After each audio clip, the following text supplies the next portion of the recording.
joining us today. For those of you who don't know me, my name is Reagan Durant. I am the Associate Dean for Diversity and Inclusion for the Hearsing School of Medicine, and I am a faculty member in the Department of Medicine. I really want to welcome all of you all on behalf of our Office of Diversity and Inclusion to our second quarterly staff grand rounds here at the Hearsing School of Medicine. Before I introduce our esteemed speaker, I want to remind everyone that Staff Grand Rounds is a quarterly event that's intended to offer educational content to Hearsing School of Medicine staff on topics including professional development and advancement, engagement, and other topics. And while our Office of Diversity and Inclusion hosts these quarterly Grand Rounds, the series is unique because it is entirely staff-driven. And the thanks really goes to our staff diversity liaisons, who are a group of representing departments at the Hearsing School of Medicine. And they manage the curriculum by selecting the topics, the content, and speaker ideas for Grand Rounds. So I really want to begin by thanking that group for all of the input and engagement around staff Grand Rounds. So without further ado, I want to introduce our speaker. It's my pleasure to welcome our distinguished speaker today. And her name is Dr. Kellie Carter. And she brings a wealth of experience and expertise to our discussion today. She brings with her over 23 years of experience in higher education. She's been a leader both on the university campus side as well as the health system side. And in both places, she's been a driving force in shaping the field of leadership and mentoring. Dr. Carter's academic journey is truly impressive. Educationally, she is a UAB lifer, earning a bachelor's degree followed by a master's degree in educational leadership with a concentration in higher education administration at UAB. She then went on to earn a PhD in educational leadership and higher education research. She's also the creative mind behind the graduate level certificate in mentoring and leadership, which she not only developed, but went on to serve as director. Her commitment to professional development is evident throughout her multiple certifications in various areas, including formal assessments of DISC leadership profiles, as well as assessments of emotional intelligence and leadership practices. These certifications enable her to guide individuals in personal and professional growth. Dr. Carter's specialties include mentor and mentee development, program development, career development, and team building. She's also an expert in organizational culture and conflict management. Today, she's going to talk to us about managing up and beyond, which emphasizes the power of a strong relationship with our managers. Before I turn it over to her, I'd also like to announce that our next staff grand rounds will be held in February 24, and Marisa Kellie, communications director, will give a presentation. So be on the lookout for more information coming soon on our next event early next year. Again, we're very proud of our offering for our staff with this grand rounds meeting, and we're really looking forward to planning a wonderful curriculum in next calendar year as well. Again, thank you all for being here today, and I will turn it over to Dr. Carter. Thank you, Dr. Carter. Thank you. I appreciate that. That was a wonderful introduction. I really appreciate it. So just going ahead and diving in, I know that he told you a lot about me, but one of the things I would like to underscore, and yes, I've done a lot of research in leadership and I've done a lot of career development, but kind of hidden into the slide, my undergraduate degree is in art studio. And the reason why I tell people that with a concentration in graphic design is because when I talk to you today about being a leader, being a great team member, being a great employee, it's important that you're drawing on all of your experiences. And yes, my background, I have a lot of leadership experiences and I've studied a lot about leadership, It's in the art degree is just as important because all of our experiences are important when we show up for our work and we are starting to think like leaders and we're thinking like we're having that professional lens going on. So just wanted to give you that a little bit more about myself. So while we're here for the next hour, I want you to make sure that you see the Gumby and Pokey. I want you to be flexible with the content. Remember, some of this may pertain to you, and you may say, well, not exactly the way that she's putting it, but think about how it would pertain to you. Is there any kind of way that you would tweak it to pertain to you? You get out of it what you put into it. So let's be open about the material. Have that leadership lens going. I always start my sessions by talking about we all need to be thinking of like leaders. Even if you aren't a formal leader, you are a leader and you should be thinking like a leader. That will help you with managing up. And also having a positive lens. Seeing everything through a positive lens and taking all of the feedback that you have and taking the content that I'm about to show you through that positive lens, how can it help your career? And so it's the same thing with the lens that I have here, but this is also reminding you that leadership lens, that positive lens. Keep that in mind as we go through the session. I also want you to have a growth mindset. I know a lot of you have heard of fixed mindset and growth mindset, which is based on Carol Dweck's research. If you have a fixed mindset, you may think that, well, there's nothing that can help me. I'm stuck. I'm doing the same things that I've always done and nothing's going to change. Try to get into that growth mindset if you aren't already there and think of the things that are possibilities for you. Learn. Keep yourself open because all of the people that I know that are fantastic leaders have a growth mindset. So keep that in mind. So what we want to start with first is purpose. Why do you get out of bed each morning? We have a purpose when we come to work, and there are certain reasons why we do what we do. And this is a wonderful quote from Chadwick Boseman. When you are deciding on next steps, next jobs, next careers, further education, you should rather find purpose than a job or a career.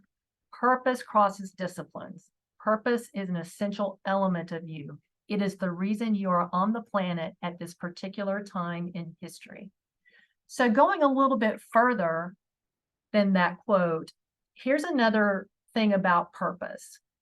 This is from the book called Ikigai, and Ikigai is a Japanese concept, and it's basically your purpose, and it really is what is the reason you get out of bed. And when you can align all of these things in your life as to your passion and your mission, your profession and your vocation, when all of those align, that is your Ikigai, that is your purpose.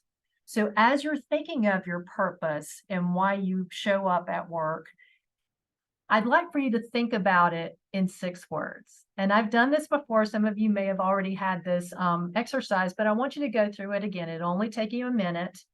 I want you to describe your purpose in 6 words. And to help you out, just come up with a list of words that pop into your head when you think of purpose. Start writing those down and then try to make sentences out of it. Now, if in the minute I'm giving you to do it, you can't make the sentence, that's fine. But it would be great that you already have those words ready so you can actually start thinking about your purpose. So take the next minute and write those words down. And I've already given you some of the words that I wrote down when I did this.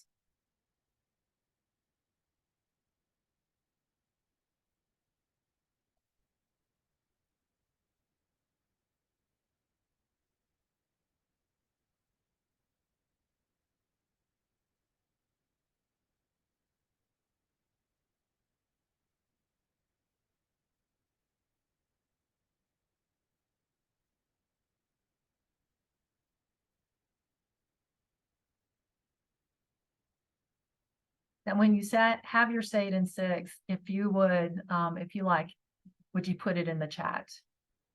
it would be nice to capture some of these.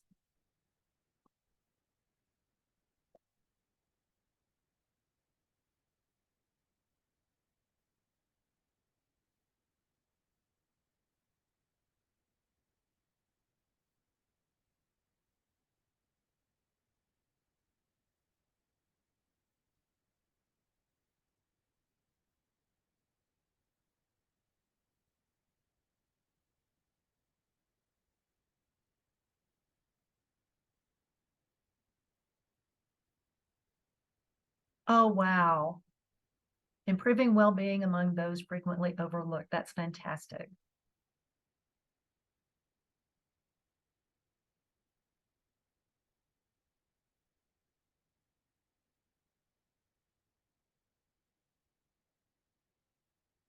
Serve, lead, plan, solve, develop, envision. Excellent. Supportive listener who normalizes, guides your experience, improving outcomes. Building a forward-thinking, sustainable program. Wow. These are fantastic. They're coming in so quickly, I can't keep up with them.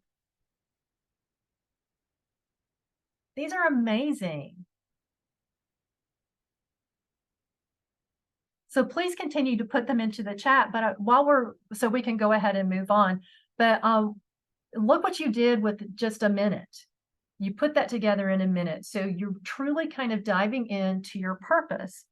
But because we're talking about managing up today, so that's how you are, you're actually handling that relationship with your manager. I'm a little frozen. I apologize. Think about, as we move through the session, what do you think your managers say it in 6 is? So as you're thinking about that, we'll just move on and we'll just talk about what managing up is.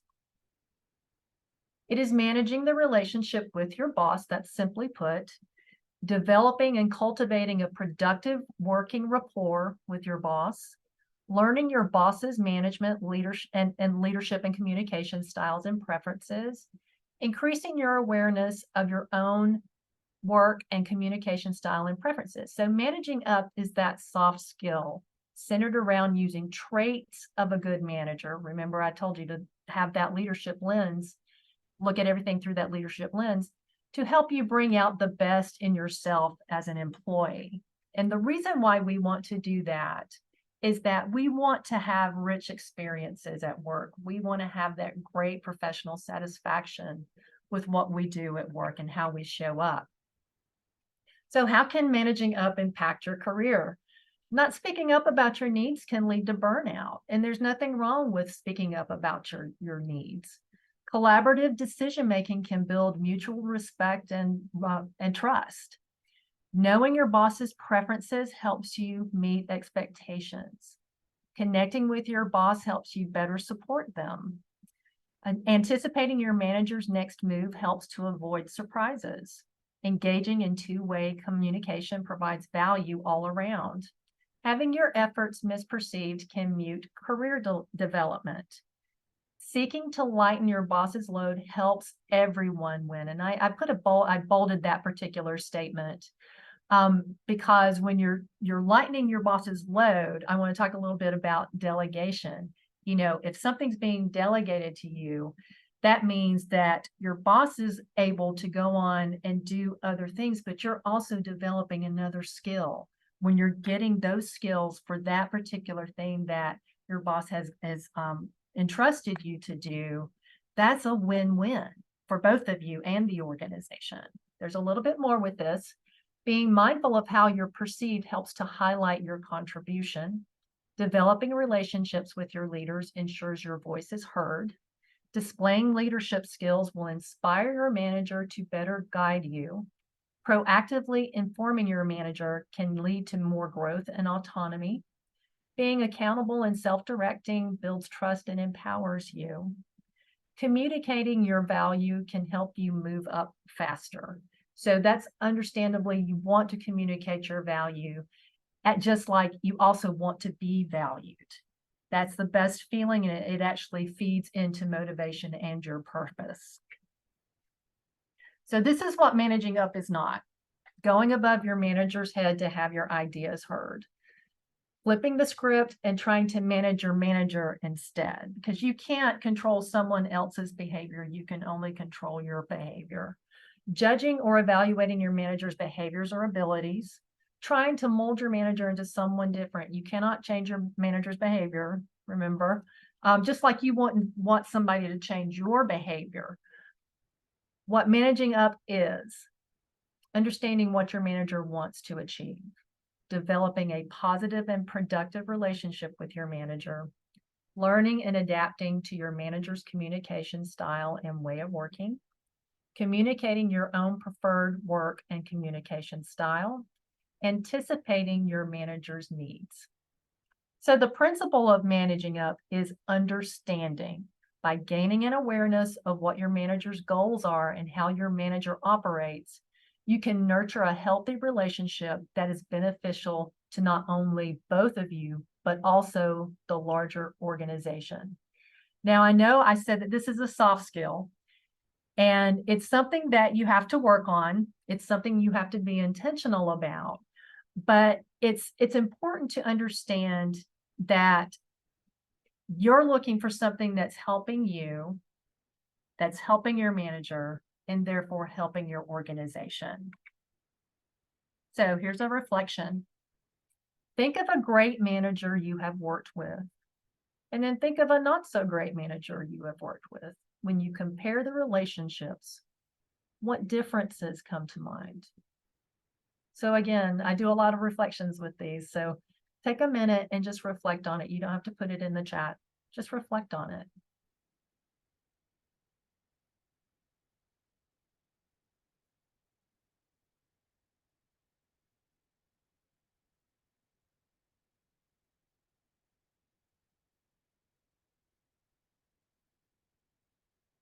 If you can come up with 3 things at least, there's a good start of how you can start thinking about how you're going to manage that relationship with your manager.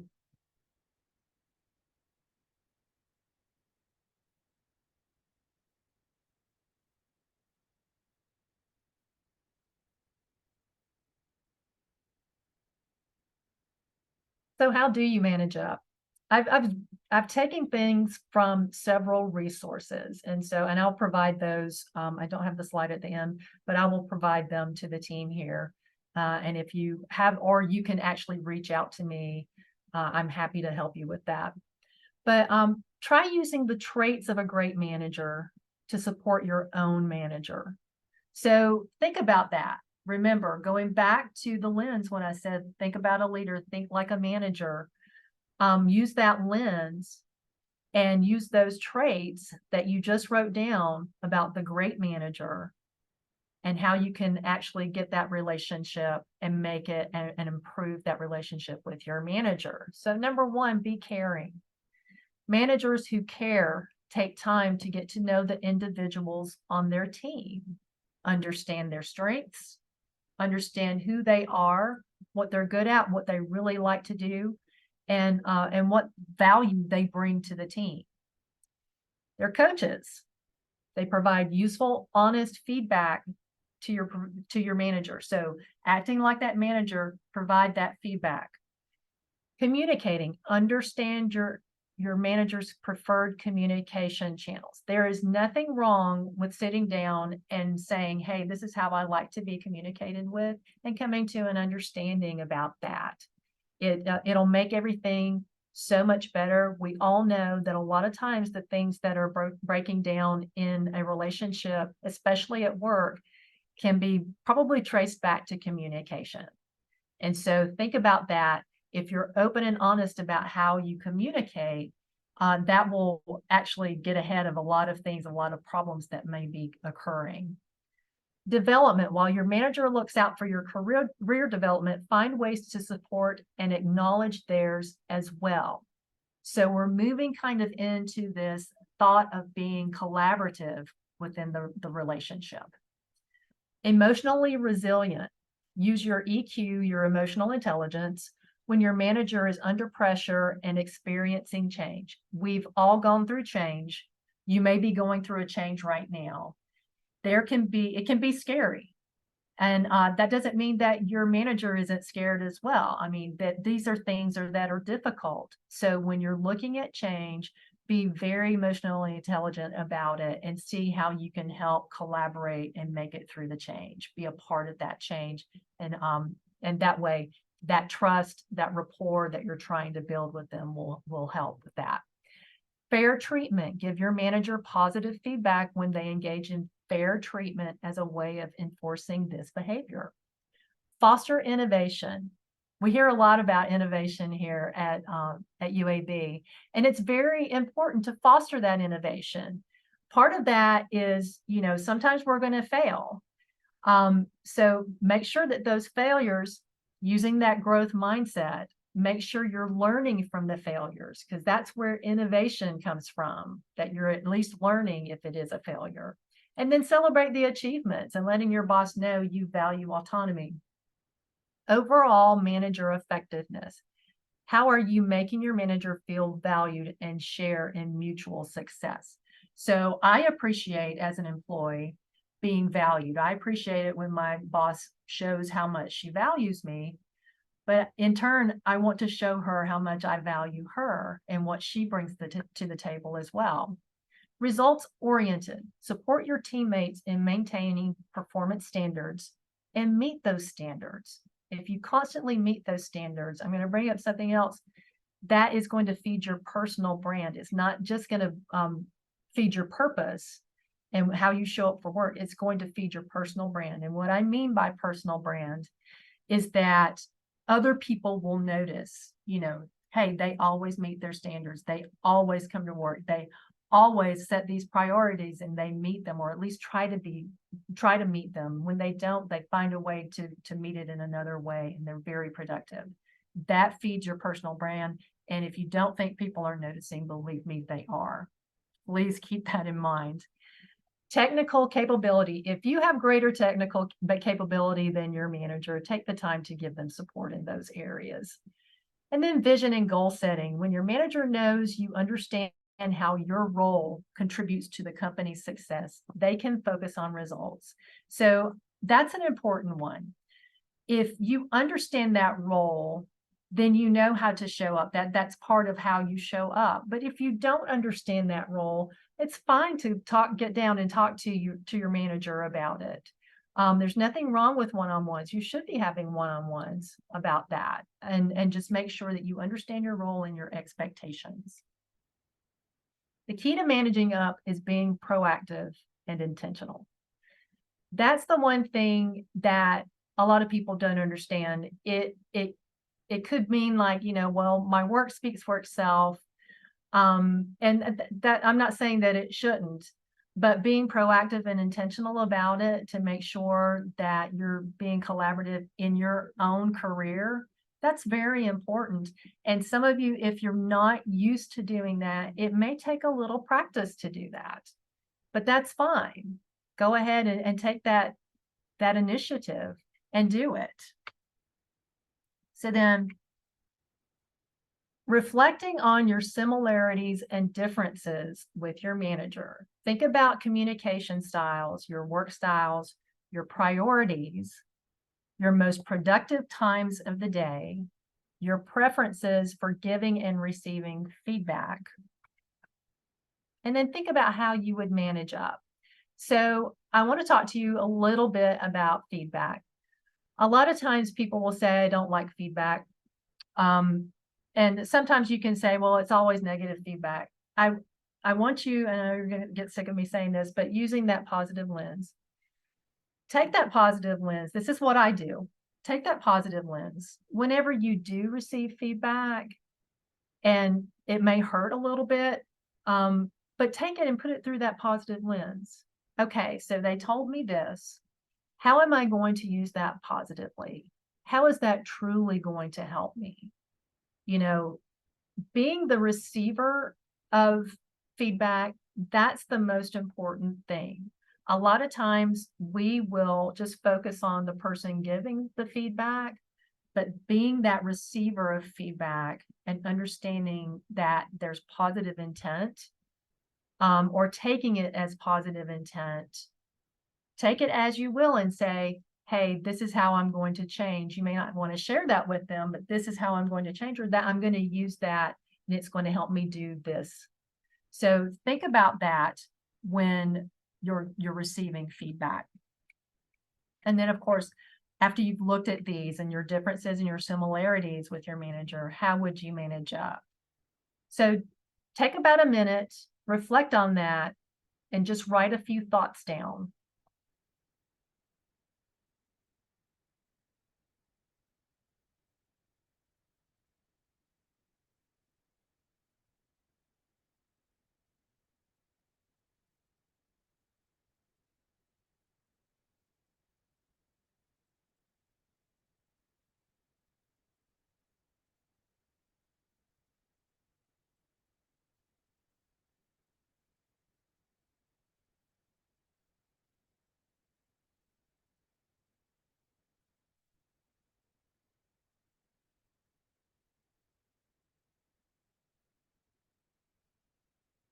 So if anyone has any ideas about how you would manage up, anything that you could put in the chat that may help others, that would be great. Just take another minute if you would. If you have some gold right there, go ahead and put it in the chat.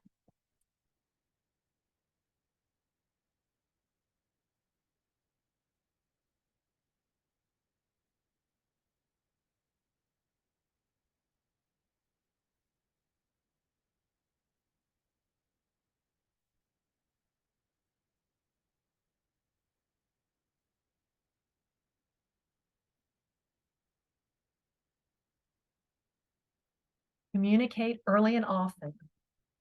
Prioritizing open communication. Those are excellent.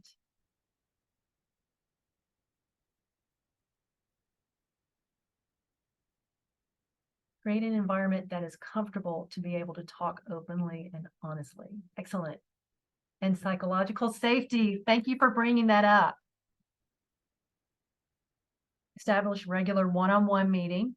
Maybe have coffee, tea together once a month. Excellent.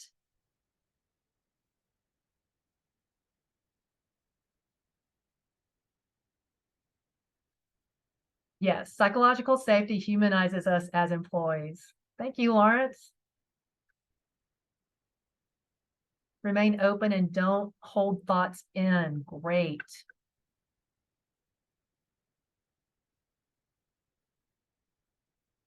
If you have been blackballed, how can you change the perception? Oh, that's a toughie.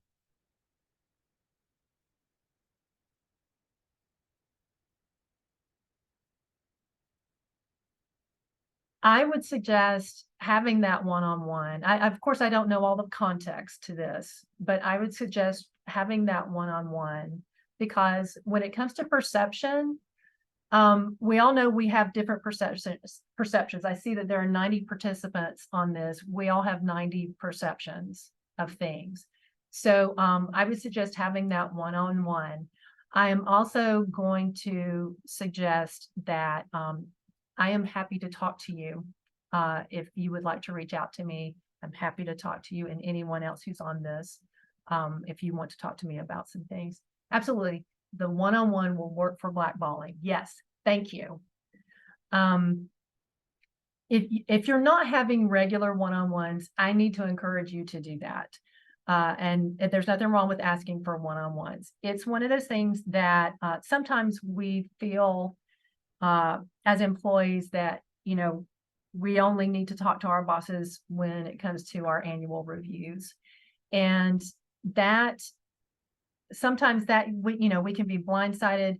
We need to make sure that we're in regular communication and what our expectations are, and making sure that we're getting out ahead of those perceptions, especially if they're negative perceptions of us that, you know, we may disagree with. So, so yes, the one-on-ones. Anyone else before we move on? Thank you for being honest. I do appreciate it. There are many resources to assist with feeling blackballed. Thank you. Thank you, Leisha. That's why I love crowdsourcing.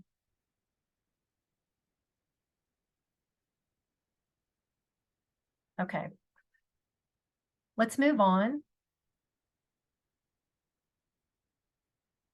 So I know the title of this is Managing Up and Beyond. And so this is a concept that I want you to utilize the same strategies and maybe just make tiny tweaks with other professional relationships and interactions. So here's an example. This is called mentoring up, and it uses the same sort of techniques. Of course, we all know that mentoring, it is a relationship. You have the mentor and the mentee. It's how you manage that relationship. And usually when it's a mentor and mentee, the mentee it's the onus on the mentee to manage the relationship. After I, really started thinking about managing up, I thought I was a genius when I thought, well, mentoring up is, we could use the same concepts. And of course, I did a Google search. And of course, it's already out there. And this is a fantastic research article on mentoring up. So this was from the article. These two quotes are from the article. A concept that empowers mentees to be active participants in their mentoring relationships by shifting the emphasis from the mentor's responsibilities in the mentor-mentee relationship to equal emphasis on the mentee's contributions. Then mentoring up acknowledges that mentorship is a mutual relationship and encourages mentees to be proactive participants that drive the relationship to ensure desired results. So I know that this is going to sound a little more, we all know that there are different types of mentoring. I know because we're on a university campus. You may be thinking of the mentorship between a trainee and a mentor. But there are also, there are peer mentoring. There are mentoring groups. We have your traditional dyads. We have the ones where you're an employee and more of the corporate, you want to learn skills from that corporate person who's made it to that level that you would like to make it to. They're all kind of different. So when I give you these tips that I learned from the article, I want you to take them and figure out how they would work for you. So when it comes to mentoring, if you can, choose your own mentor. I know with the trainees, you may not be able to do that. Because you may have a very limited number that you can choose. But if you're in the corporate world, try to choose your own mentors. And it needs to be based on the skill sets that you would like to develop and or grow. You don't want to just say, oh, that would be a cool person. I want to learn from them. You need to really think about, do they have the skill sets that I want to learn from? Build a mentorship network. There is no one person who is the end all be all mentor. You need to be thinking about multiple mentors. You need to have that rock star band of mentors, because one mentor isn't going to be an expert in everything. So all of those skill sets that you want to build, think about the multiple mentors. Don't make your mentor guess what your needs and priorities are. Again, you're mentoring up. You're going to take control of this relationship and help it kind of thrive. So you need to identify your goals and knowledge gaps and let them know what they are. Set realistic expectations. Goals must be attainable. Make sure that they are attainable. Remain flexible when goals need realignment. That can happen. Just be open to that opportunity. Help your mentor do their job well. Consider what actions you can take to save your mentor time. Again, it's the same kind of concept with managing up. If you can save them time, you're helping yourself and them, you're learning new skills. And in the grand scheme of things, you're helping the organization as well. Show interest and maintain regular communication. Again, we saw in the chat, communication is key. Take the initiative to maintain the mentoring relationship. So keeping in communication with the mentor, making sure that they understand that you take it seriously. And always, if you're going to miss something, if something comes up and you have to miss that meeting, you need to communicate that with them. They are taking time out of their busy schedule and have volunteered to be your mentor, and that is a big thing. So treat it as such. And be prepared for every meeting. Respect your mentor's time and be prepared for every meeting. That means you need to bring that agenda. Ask for feedback and take actions based on the feedback. Assume positive intent. The purpose of feedback is to help you grow professionally. So again, that positive lens. Be gracious and appreciative. Mentors volunteer their time to guide their mentors. Keep it professional. I know some of you may be thinking, and I think this as well, I want to be authentic. I want to bring my authentic self to this relationship. And that is important. But make sure that you do not set aside professional boundaries. We know that even though you may bring your authentic self to work and you may think, well, I'm not adapting too much. We all, when it comes to the professional setting, we do adapt a little bit, especially with certain people. We may adapt a little bit more with certain people in order to communicate with them better, which is part of this managing the relationship with your mentor, with your manager, making sure you're doing that and adapting a little bit. I'll talk about tiny tweaks in a minute.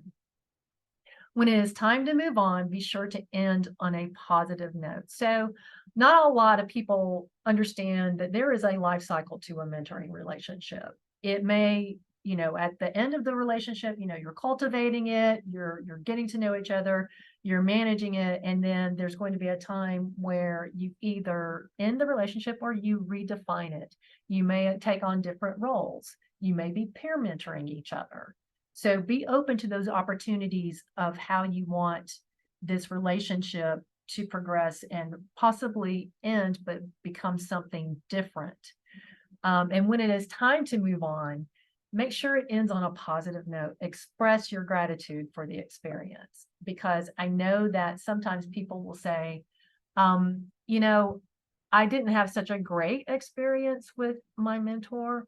I'm getting back to what I said about innovation. You can learn just as much for the not so great experiences than you can with the great experiences. So take that and have that growth mindset of how you can use those experiences in a positive way. And then be a mentor yourself. Paying it forward is so gratifying and rewarding, and you're helping other people the way people have helped you. And that's a big part of job satisfaction. A reminder about having that growth mindset before I show you my last slide, which is a quote from Amy Cuddy. So some of you may have seen the TED Talk that Amy Cuddy does on power posing. And whether or not you agree with power posing, this is one thing that I took away from it. It's called tiny tweaks can lead to big changes. So we all have gone through changes before. We've all tried new things. And sometimes when we try things, like if they're big and we try to make a big change, they can be very stressful and people may be resistant to it. But if you make tiny tweaks, that will ease you in to managing up in practicing these particular strategies. And each tiny tweak is a win. So you're getting all of these little wins, but after they add up, they're big. It becomes something big. So please keep that in mind. Tiny tweaks can lead to big changes. And so I am happy to take questions if you would like to answer any questions, to ask any questions. So as people are formulating their questions, I really want to thank Dr. Carter for a really wonderful talk and really helpful perspectives and practical tips as well on managing up and thinking about the ways in which we interact with those who are supervising us, and quite frankly, to the extent that we're supervising others, giving us some insight as well in terms of those relationships that perhaps where the supervision flows in the other direction are really just all around very, very helpful. We want to have questions, so I think you all are able to speak up and ask questions verbally or put them in the chat. I'm going to try to help Dr. Carter manage the ones in the chat, but by all means, please come forward with questions. So there's one in the chat already that you probably can see, Dr. Carter. Yes. I am happy to share my slides. I'm a proponent of, okay, I've made these slides. I want to share them with the world. If you want to share them, that's fine. Dr. Carter, do you see the question in the Q&A? And I think this may be a kind of question that several people may have and may come up frequently in these kind of topics. What do you do when your manager is freeing up their time, but they don't give you an opportunity to free up yours? Okay. Yeah. I know that I know some people have put in, at least I saw a couple of people put in, the importance of one-on-ones. That's something you need to be very open and honest about.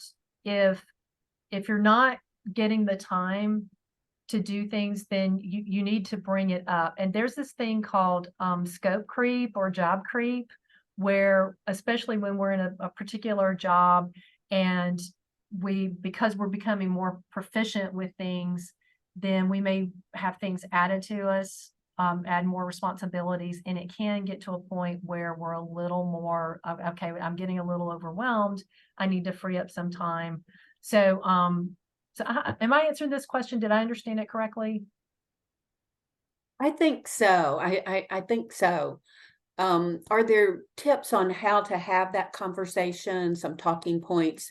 Because I would think that would be a very sensitive kind of topic to raise with one supervisor to do that in a sensitive, respectful manner. I think that, yes, being respectful is very important. I think if they need to know if it's causing you stress, especially if the quality of your work, there's this thing, when it comes to quantity and quality, being open and honest about, yes, I can handle this stuff, but I'm worried about the quality that I'm producing. And just saying, being honest, is there a way that we can either delegate some of this, or is there a different way of approaching it? I know that we have so many different people from different areas that are listening in on this, but really kind of getting down to, this is what's happening, and I want to make sure that I am giving to the department the way I really need to give to the department. And so, yeah, just kind of broaching that, and yes, being very respectful about it. There's another question that says, how do you strike a balance between being an authoritative voice and not overstepping or managing your manager? So yeah, that's a great question. So trying these techniques, it's one of those things, like I said, tiny tweaks. So yes, understanding, it really comes back to the communication, understanding how they communicate. So you want to make sure that when you're talking to them, you're not talking to them in a way that you wouldn't want to be talked to. So, yes, being very respectful in that manner. This may take a little homework. You may need to do some observations first and really think about those reflections that I gave you, before you start that conversation. And yeah, the tiny tweaks, just start out a little bit, practice a little bit. And something, if you have a thought partner, I am a big proponent for thought partners. Run it by them first. See how they take it. and see, get feedback from them, and they may have some other suggestions for you.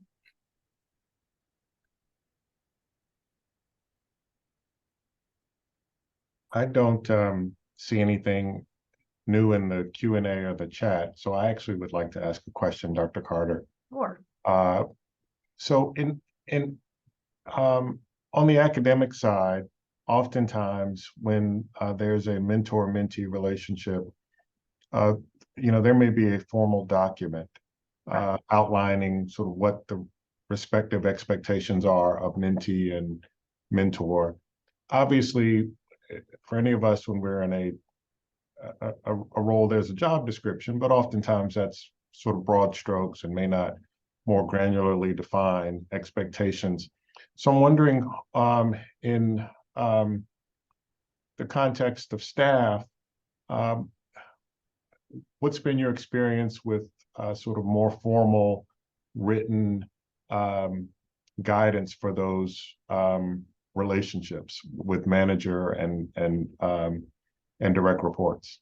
So that's a fantastic question, and I'm glad you brought it up. So yes, there are the different types of mentoring on campus, and a lot of times it can get even more technical, especially if it is a particular trainee and they are on a grant.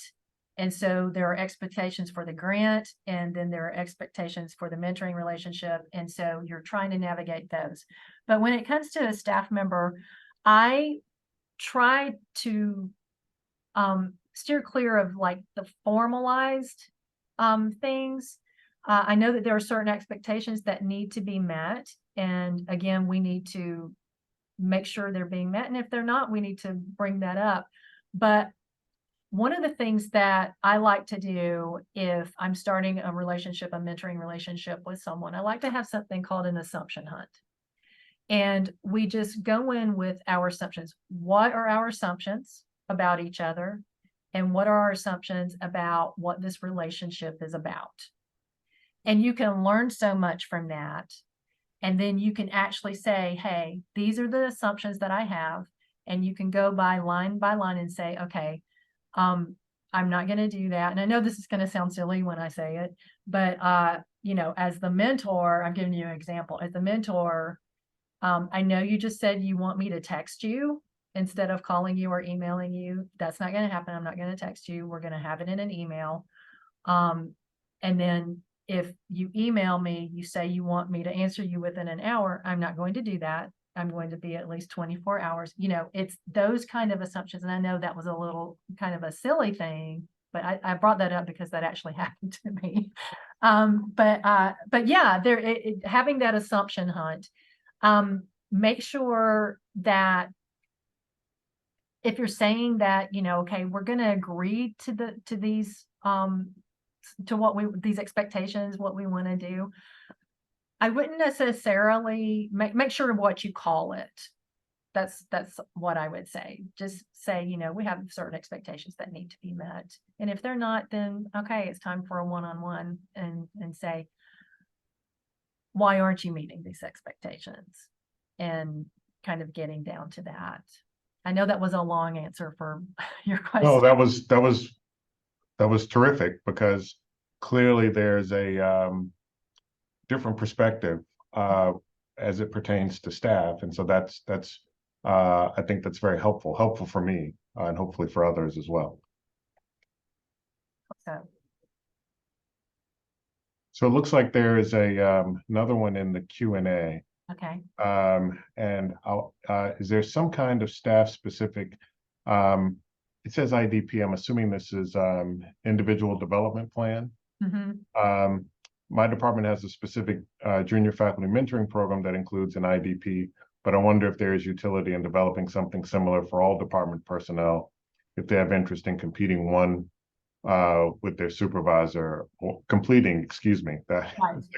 leaving that L out takes on an altogether different meaning. Yes, in completing one with their supervisor or mentor. I don't know of a general one. Now I've because I'm in leadership, I've done my LDP, leadership development plan.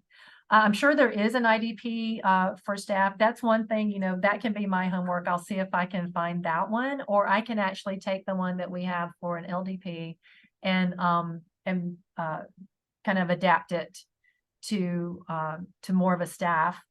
But feel free to, like, what is your development plan? What do you want? What do you see yourself as 5 years down the road? What are these accomplishments that you're wanting to accomplish, and who's going to help you get there?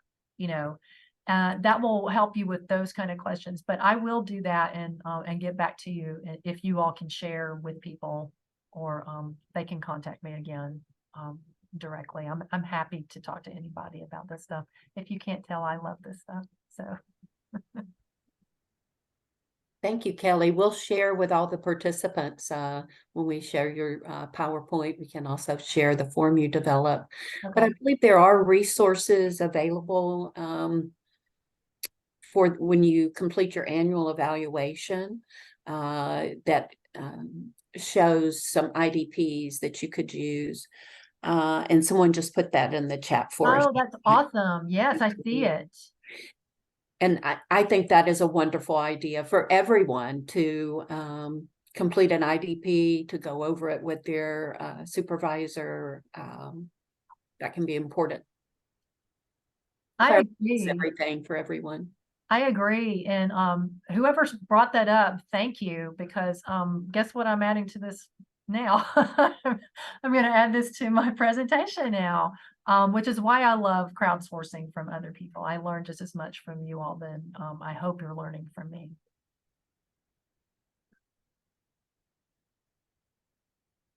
Additional questions for Dr. Carter?